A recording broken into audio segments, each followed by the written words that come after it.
friend of mine sent me an article that you had written about the woman who kept getting all these Amazon boxes. It got reposted in the New York Times. It's been hell. 4 of my other friends have sent me that article. They were like, maybe Stephanie could help you. Chicago native Nicole Nassif says she shared the same hell as Kay of San Jose, except Nicole's trouble is with Walmart. I came home one day and there was a box at my front door that was addressed to my restaurant at my home address. Nicole opened the box to find 2 bottles of Sweet Baby Ray's barbecue sauce inside. As a restaurant owner, she didn't think anything of it at first, thought it may be a promotion. But then more boxes started coming, and they always had 2 bottles of Sweet Baby Ray's barbecue sauce in them. And I didn't know what to do at that point, so I started calling the return addresses on the boxes. That's when she got a hold of a woman named Debbie. And I said to her, "Where did you get my address?" Turns out Nicole's restaurant in downtown Chicago, Amy's Mediterranean Kitchen, was being impersonated on Walmart's version of Amazon called Marketplace.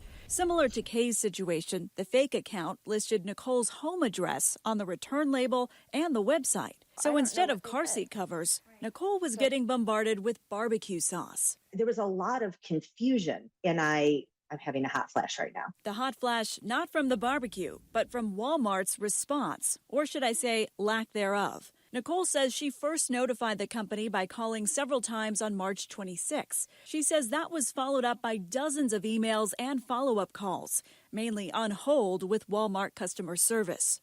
Oh gosh, honestly, it was a full-time job. I spent 60 hours at least. Yet despite all that, she says the fake account nor her home address was taken down from Walmart's marketplace for more than 5 weeks.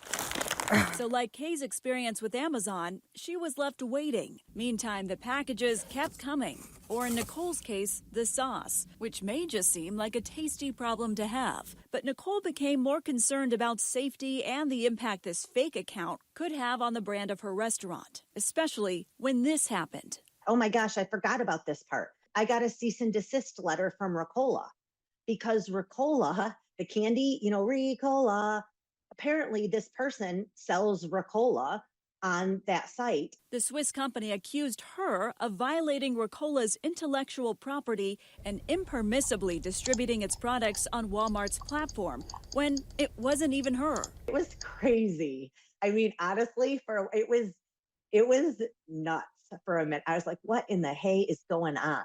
7 on Your Side reached out to Walmart, and the e-commerce giant told us they are offering Nicole a gift card for her trouble, adding, quote, Walmart takes the integrity of its marketplace seriously, using multiple layers of verification and continuous monitoring to help ensure that only legitimate, trustworthy sellers are allowed on the platform. We have zero tolerance for inaccuracies and take swift action to remove non-compliant listings. Okay. I think it's not true. And did you ask them what the definition of SWIFT was?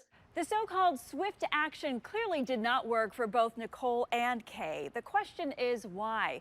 We asked experts at the Information Technology and Innovation Foundation, a think tank based in Washington, D.C.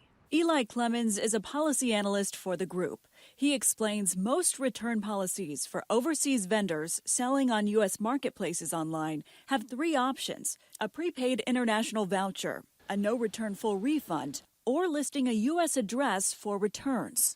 That one opens up the most risk for fraud and exploitation of the consumer. In part because listing a U.S. address as opposed to offering a prepaid international return label allows fraudulent vendors to avoid paying any cost up front. Plus, they can easily lie about the address, as seen with the Chinese online seller advertising car seat covers. Clemens also says fraudulent vendors will often scrape online public databases for addresses, which explains how Nicole and Kay's were likely chosen at random. In order to reduce risk, you can purchase data removal services online, but it's unlikely to prevent it permanently. Unfortunately, I think U.S. consumers are just going to be the victims in this, and there's not a lot of options for recourse. Leaving Nicole and Kay. Oh gosh.